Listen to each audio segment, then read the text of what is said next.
And welcome, ladies and gentlemen, to this 14th day of March 2022, and a beautiful day right here in Brisbane, 25 degrees and sunny, and it's wonderful to have your company on this Monday.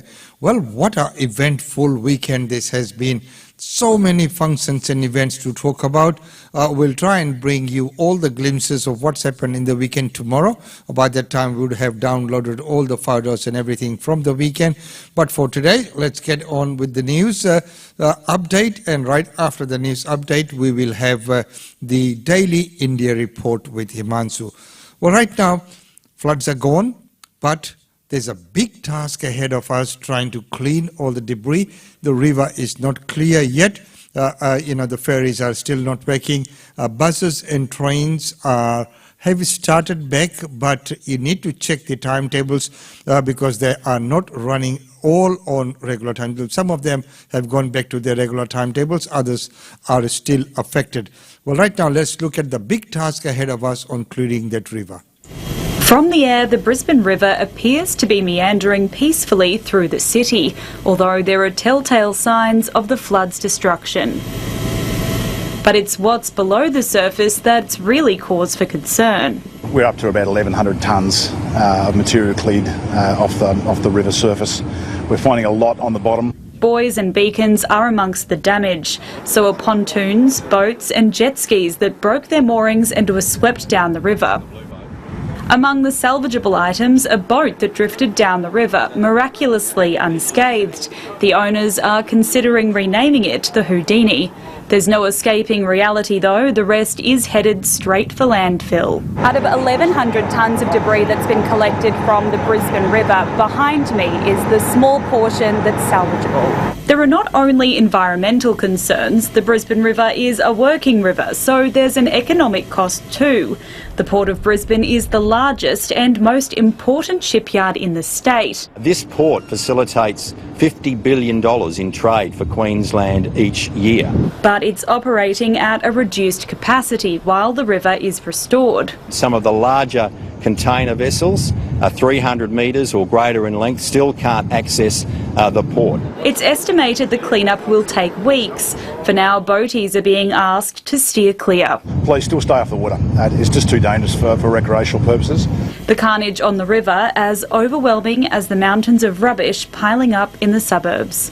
Elizabeth Cramsey, ABC News, Brisbane. And that is a lot of debris there to be cleaned, tons and tons of landfill. And as she mentioned, or as was mentioned in the report, that there's so much more that's under the surface that you can't even see. It's a big task ahead. As I said, the river is flowing, but we don't have the boaties. The boaties have been asked to keep clear. The river ferries are not working at the moment. So the other point now, which we all have seen, is the devastating destruction to so many houses and so many people's belongings all gone. So should we be building where we have built, or should the design of homes change? Kathy Fitzgerald is preparing her smoke pot. You want it to be white smoke, not black smoke. She's making sure her bees have survived their hurried trip to higher ground. Last year I had to rescue them off that hill when I was chest high in floodwater. It did move quite quickly this year as well as last year, but we had so much more rain this year. Her parents' property at Wilberforce on the banks of the Hawkesbury has flooded before. I'll stand and it's just rising over my gumboots. They're well practiced in dealing with the aftermath. Just get stuck in and clean up, otherwise the smell sets in. Now that water levels are down, the entire valley is in cleaning mode. This time around, the council has done away with skips. One of the advantages of having two major floods in 1 year is that we have learnt a lot from the first one. Instead, it's recruited extra help for tip runs. But some processes can't be so easily changed. Once again, the Windsor Bridge, a vital connector across the river, went under in a matter of hours and spent most of the disaster submerged.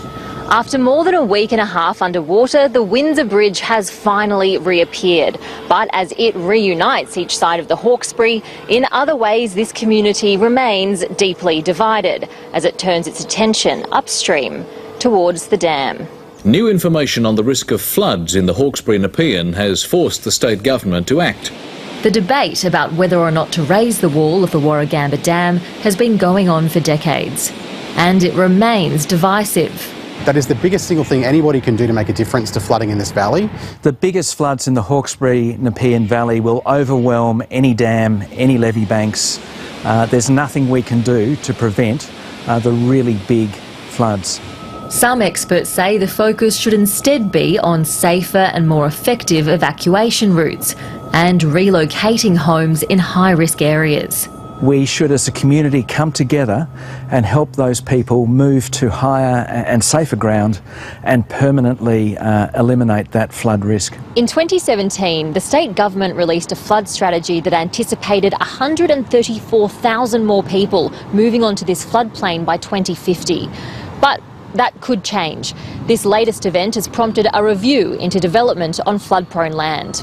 The State Planning Minister says the terms of reference will be released in coming weeks.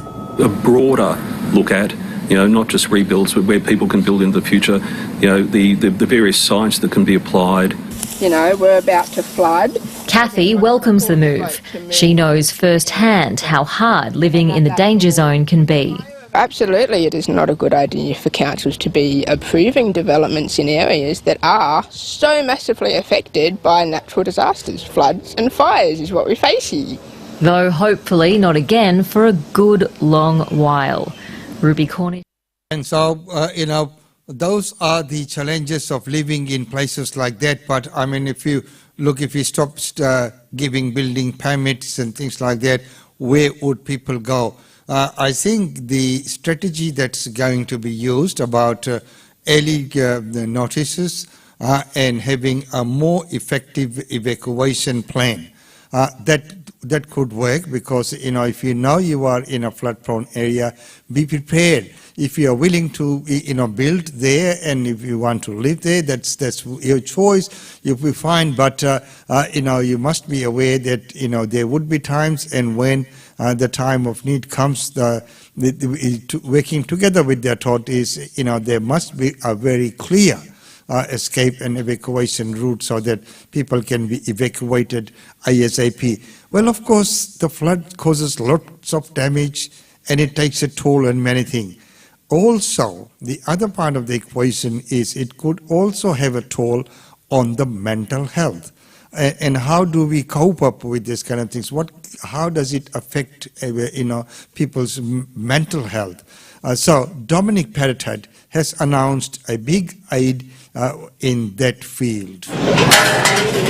2 weeks after floodwaters ravaged this region, people are still living hand to mouth. There are people who don't know if they can start again, and that's really hard.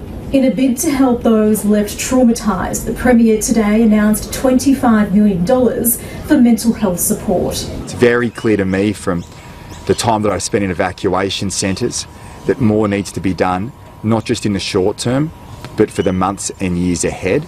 On the ground, it's clear there will be no quick fix. I really do feel that there's got to be a lot more available for those families and those communities that are lost everything. It is still an emergency. People are still cleaning out their homes and businesses. They haven't even got to the point of thinking of what they're going to do. At a community meeting in Lismore this morning, residents were facing up to their new reality. The levy is a lemon. This whole flood mitigation strategy is a failed strategy. We know our climate has changed. It's amongst us. It's not something coming. It's here, and extreme weather events will happen more and more. The clean-up seems never-ending. Every day, 4,000 tonnes of waste is being removed, but there's still a mountain of work to do. We will get through this. We will get the housing. We will get the clean-up completed, and we will get every single community and every single person back on their feet as quickly as possible. up as quickly as possible, and it is a very big task. As we know, a lot of motorhomes have made their way into the area. I think that's an excellent idea. If there's enough of them, to quickly overcome the temporary measure. Well, right now, talking about these camper homes, people living in that outback in the Queensland, residents are complaining about the high lending criteria and the banks, the dealings, because they are having hard time trying to get loans to buy properties. When Mary McNair moved from Brisbane to the tiny town of Quilpie, she fell in love with a sense of community. The 27-year-old entrepreneur started a local coffee stand. But when she wanted to buy her first home, she hit a roadblock. When it came down to it, they said, either they didn't loan against property out here, or they required such a hefty deposit that you may as well be paying for the whole thing yourself. It took her several months and multiple mortgage brokers before she was able to secure a loan with a 30% deposit. Residents across Western Queensland say the banks are either flatly denying loans based on their remote location or requiring deposits of up to 50%. Infrastructure developments, job prospects, climate risks, insurance premiums, all of those things can make it much harder for a bank to see a lot of potential value in a property in the future. Rob Warner is a local mechanic in nearby Thargomindah. He also struggled to secure finance when he was trying to buy the town's roadhouse. When we approached the Big Four and the brokers, as soon as we put the postcode in, they pretty much said everything changes, no. The seller ended up guaranteeing Mr. Warner's loan to get it approved. The Big Four banks have told the ABC they don't discriminate based on a buyer's location alone. But residents and councils in the region dispute that, and they fear lack of access to finance will have serious long-term consequences. If we don't find a way to lend money to residents to buy houses, we're going to see that houses become vacant, people move on and towns die off. Mary McNair says there should be a level playing field for buyers in the city and the bush. And moving to the outback is... And of course, when we look at the banks look at the security and saleability of the house should people fall behind in their mortgages. So, safeguarding that. And of course, we know that when we look at mortgage insurance, the mortgage insurance is not to protect the borrower, but it is to protect the bank should the borrower default. So, these are the cases. So it is hard and tough. Once again, location. So, based upon your location is the probability of you getting the loan or not. Well, still staying on outback, there's still a lot of backlash. What about those big windmills that come in? It's early morning at the Cairns Wharf and another load of enormous wind turbines have just arrived. They're bound for the Atherton Tablelands, west of Cairns, which has become a hotspot for foreign-owned wind farm developments. There's the Thai-owned Mount Emerald Wind Farm, which began powering in 2018. Down the road, near the small mountain village of Ravenshoe, work on the French-owned Caban Wind Farm development is underway. More than 100 hectares are being cleared to make way for 28 turbines, each more than 200 metres high. And now there are plans for another massive wind farm in the area. We've held up our renewable end of the bargain. This cannot go ahead. 1,300 hectares of land could be cleared near 2 national parks if the Korean-owned Shulumban development is approved by the Queensland Government. Residents gathering to protest outside a community information session held by Eperon, the company planning to build the 94 turbine development. You're picking on up in this part of the country because you see it as a wasteland. No, it's not a wasteland. These turbines will be as big as some of the tallest buildings in Australia. This is the greatest greenwash, lies and hoax. Not all are opposed to the project. I know that there's going to be a loss of species through climate change. I think that would be a much worse scenario. The initial proposal involved 200 wind turbines, and based on the input we received through the ecological surveys, but also the cultural heritage surveys, we've reduced those wind turbines down to 94. Despite community concerns about the environmental impact of the proposed wind farms, the Queensland Government says all new projects must pass a rigorous assessment process.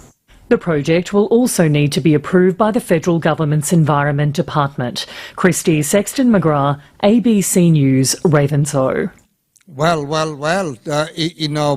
where do we stop? Okay, so the coal mines are gone, coal-fired ones gone, diesel ones are not the way to go. Well, right now, the two areas that people are working on is the solar and the wind-powered ones. And now the wind-powered one gets a backlash as well. Well, that's, as I meant, where do we stop? So power and energy is needed. How do we tackle that? Well, right now, moving on, we have just passed through the International Women's Day, and there have been so many functions that have taken place, and a lot of talks have been focused around domestic violence. Unfortunately, that is still prevalent within our community, and in our community does stand by in those cases, as you'll find from this report after that killing. As grey skies threatened, more than 100 people came to lay flowers at a growing memorial outside the burnt shell of a Newbeath home and support each other as they recover from a shared tragedy. Today we're here to commemorate Stanley. Unfortunately, I didn't know Stanley, but I do know some of you. Many residents of Bidyon Street have only lived here a few months, but already their bond is strong. It's a message that we're all here for each other. Local police and church leaders joined them for a simple service arranged by Mr Obi's next-door neighbours. It's all about getting the people together and getting together to grieve for Stan at the same time, and as well as support all those who have been affected by the tragedy. The pair was the first on the scene the night their neighbour was attacked. The 33-year-old died after he was allegedly doused with petrol and set alight by his ex-partner Sarah Mudge early on Thursday morning. His new girlfriend managed to escape with minor burns before the house went up in flames. It's believed Ms Mudge died in the blaze. Both Mr Obi and Ms Mudge had previously taken out domestic violence orders against each other. The attack came after a court case had been finalised. Domestic violence is a growing problem in the region. I know in Logan it's about 50% of our work. But today was all about sharing memories and offering strength to pull each other through. Sally Eales, ABC News, Logan. Pulling each other through, and that is such a tragic report coming out of Logan. And of course, there has been so much that is being done within the community, so much awareness that is being raised. And if you look at those DV orders, in many instances, those orders do not work.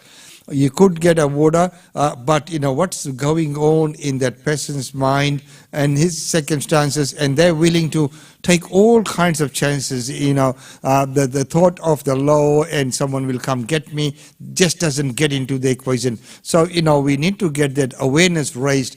And White Ribbon is one of those organizations which works in that field of raising awareness. And as I've mentioned previously, that White Ribbon is not a front-end service provider, but it does its work by raising awareness, coming out in the community and talking about all this. Well, right now, the last report before we go to our daily India report calls on Scott Morrison to do something about this rising fuel prices. Have you been hit? Price rises at the petrol pump make politicians nervous, and recently the cost has soared from around $1.70 to $2.20 a litre, or in some places even more. In the short term, there'll be a lot of pain for a lot of people. Produce will go up, everything will become more expensive. We're travelling around Australia in a motorhome, and dreadful. The Russian invasion of Ukraine has helped drive the sudden spike. And the South Australian Premier, who heads to the polls this Saturday, wants the Prime Minister to help bring the cost back down by trimming the excise on fuel. It's a very difficult time. Temporary relief would be very, very much welcomed. The measure has been talked about here as the federal government prepares for an election in May. And today, Scott Morrison declined to rule out cutting it in the budget. The budget is coming up at the end of this month, but I think Australians understand. Yes or no? No, the answer is the budget's at the end of this month. The excise is a flat sales tax. It accounts for about 44 cents of every litre you buy, and it raises around $11 billion in net terms for the Commonwealth each year. Recently, the cost of fuel, food, housing and healthcare have gone up. Inflation is at 3.5% and wages aren't keeping up. This is something that Scott Morrison has absolutely failed on, because everything is going up except people's wages. But changing the fuel excise would be a purely political move, and one that would be very hard to reverse. We're really only talking about it because of the coming elections, and several economists believe cutting it would be an unjustifiable hit to the budget bottom line. You can't solve a problem caused by President Putin in Europe with tax relief in Australia. The price of oil has dropped in the past week, so that might help improve things soon. It's already about $15 lower a barrel in markets. If it stays there, that could be anything up to 15 cents a litre lower. But if it doesn't, it's worth remembering some of those hardest hit by rising petrol prices also happen to live in marginal seats. We're just scared it's going to keep rising and, we're going to struggle to get out and about, really. And a government trailing in the polls could find itself under increasing pressure to act. Jane. Under increasing pressure to act, of course, absolutely, because it's not about those marginal seats only. It's about everyone. So, there's many people out there doing it tough as well. Many small businesses rely, their businesses heavily rely on fuel. It's costing them as well, everyone. So, the temporary relief in the tariff might be the way to go. As soon as things improve, it could always be turned back. But for now, if the federal government looked at reducing the tariff in the short term, so that it eases the pressure and people can do the thing. Of course, one of the things is that try and use the public transport and just carpooling or whatever. Try and get as many cars off the road as possible and only take the car out when it's absolutely necessary. So, which in the way we are structured here, is a lot, because all I need to do is just look out the window and I can always see a congestion. There's lots of traffic happening once again right now. Well, ladies and gentlemen, right now it's time to go to our daily India report. With that, let's welcome Himanshu. Welcome to the Daily India Report that brings you glimpses of the changing India. In our first story, after the historic win of his Bharatiya Janata Party, Prime Minister Narendra Modi addressed party workers at BJP headquarters in New Delhi. Prime Minister Narendra Modi was clearly elated at BJP's victory in the 4 states of Uttar Pradesh, Uttarakhand, Manipur and Goa.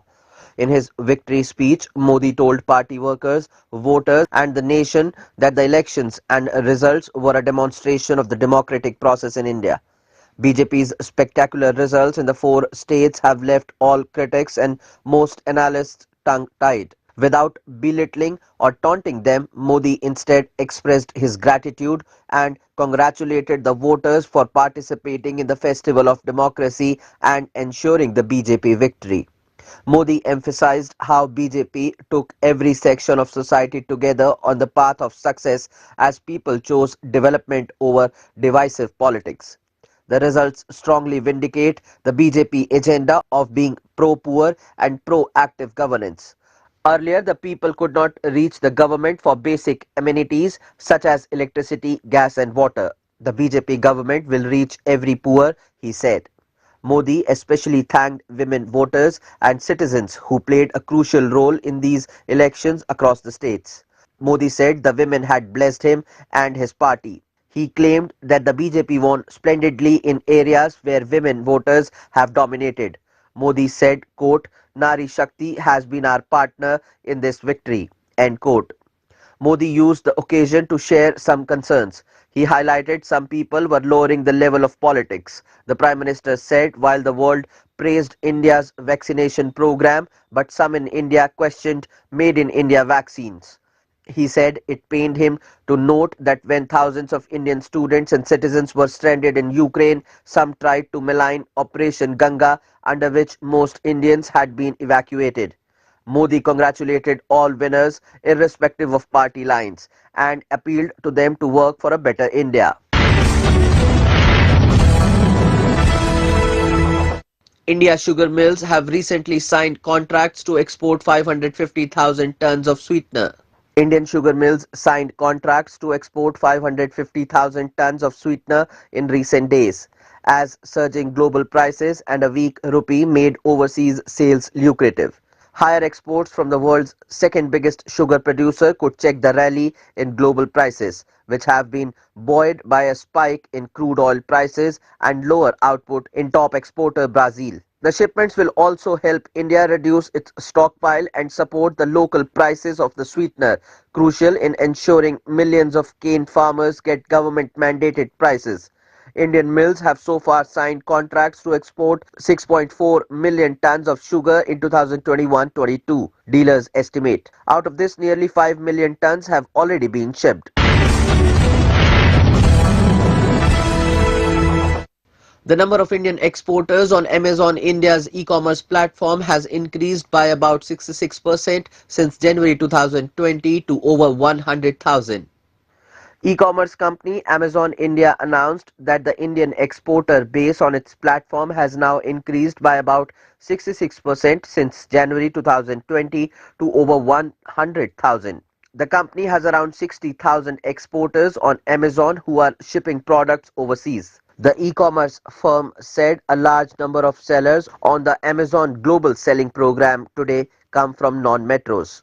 And many of these businesses are first-generation entrepreneurs and emerging brands. The program was started in 2015 with just 100 exporters. Amazon India Director for Global Trade Abhijit Kamra said the Amazon Global Selling Program has enabled more than 100,000 Indian exporters to cross $3 billion worth trade in cumulative exports, which showcases the demand for Indian-made products across the globe. They aim to enable $10 billion trade in e-commerce by 2025 and contribute to overall exports from India. India's first drone school is inaugurated in Madhya Pradesh state's historic city of Gwalior by Civil Aviation Minister Jyotiraditya Scindia and State Chief Minister Shivraj Singh Chauhan. Indian Civil Aviation Minister Jyotiraditya Scindia and State Chief Minister Shivraj Singh Chauhan inaugurated the first drone school in Gwalior, Madhya Pradesh. The Chief Minister said that drone technology opens huge technology opportunities for youngsters. He also said Madhya Pradesh was also the first state in the country in advancing the use of drone technology at a big scale by organizing Drone Mela in Gwalior just a couple of months ago in December 2021. The program was the biggest congregation of drone manufacturers, service providers, drone enthusiasts and user communities, especially students, farmers and common men of the city. The program included drone exhibition, demonstration, drone spardha, industry user interactions and launches.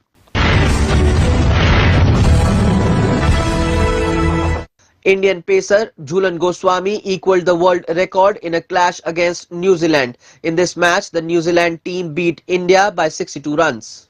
Veteran Indian cricketer Jhulan Goswami equalled former Australia spinner Lynn Fulston's tally of 39 scabs to become the joint highest wicket taker in the Women's World Cup. The 39-year-old, playing in her 5th ODI World Cup, achieved the feat against New Zealand in the ongoing tournament when she dismissed wicketkeeper Katie Martin in the 50th over. In this match, New Zealand women's team beat India women's by 62 runs, and this was India's first loss of the tournament of the ongoing Women's World Cup at the Seddon Park in Hamilton. Fulston, who played for Australia from 1982 to 1988, had snapped 39 wickets in 20 matches, while Goswami achieved the feat in her 30th game.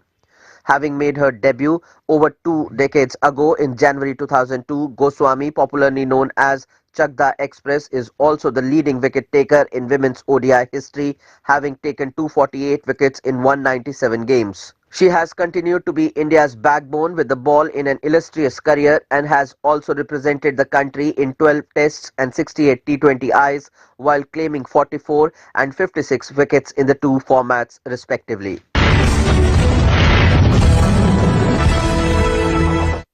India has an opportunity to focus on budget cars as sales of electric vehicles in India tripled in 2021 to 14,800 units.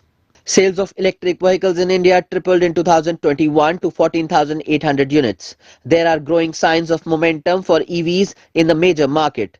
Impatient consumers rushing to switch from gasoline-powered two-wheelers to electric scooters have been haranguing startups like Ola Electric on social media over the waiting times for deliveries. Luxury brands are aggressively targeting the nation's most affluent.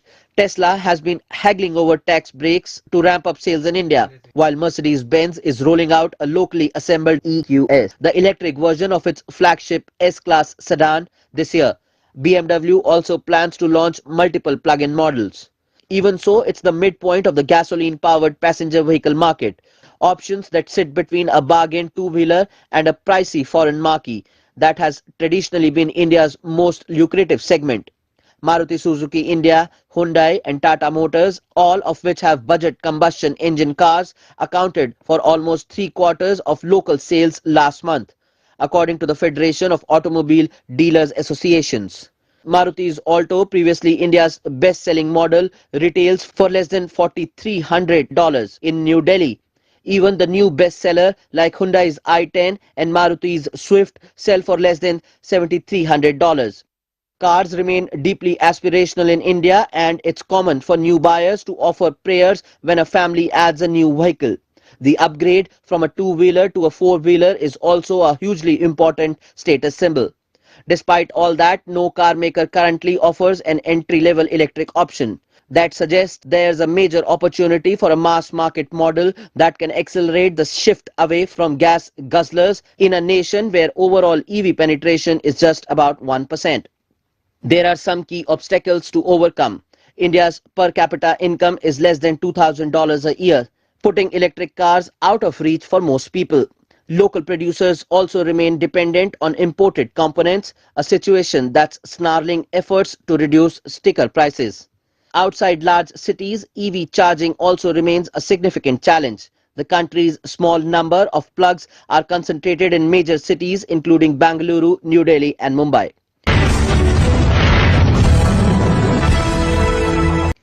Bollywood's upcoming action thriller Attack is being promoted non-stop. Now the producers have released the film's first song, Ik Tu Hai, starring John Abraham and Jacqueline Fernandez. The film will release in theatres on April 1st. Here comes the first and romantic track from Attack Part 1, titled Ik Tu Hai. The song was released on March 10th. The film features John Abraham, Jacqueline Fernandez and Rakul Preet Singh. Directed by Lakshya Raj Anand, Attack tells the story of India's first super soldier. Ik Tu Hai was sung by Zubin Nautiyal while the music was given by Shashwat Sachdev. The music video shows John and Jacqueline's character lost in love and enjoying their new romance. The chemistry between the two is amazing. Sharing Ik Tu Hai song on Instagram, Jacqueline wrote, "Get ready to experience the fight for love and war. Hashtag Ik Tu Hai song out now. Link in bio."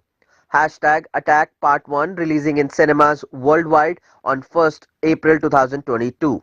Attack is an action thriller inspired by true events. It is produced by Jayanti Lal Gada of Pen Studios, John Abraham and Ajay Kapoor. The trailer showed John signing up to be India's first super soldier as he becomes seemingly invincible and turns the ultimate savior for his nation. That's all for this bulletin of Daily India Report.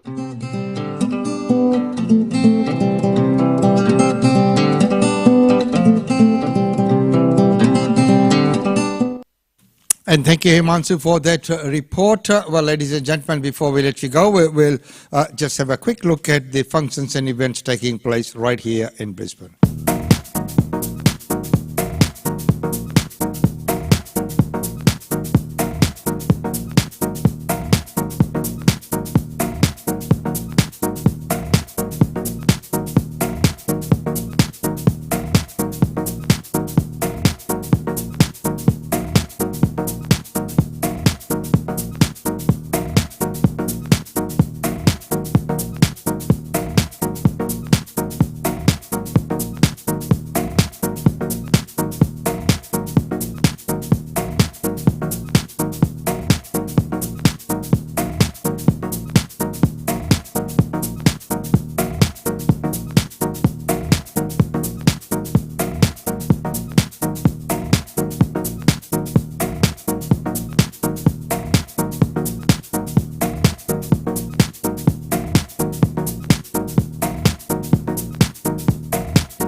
So, ladies and gentlemen, that's about all we have time for you today here on the 14th day of March 2022.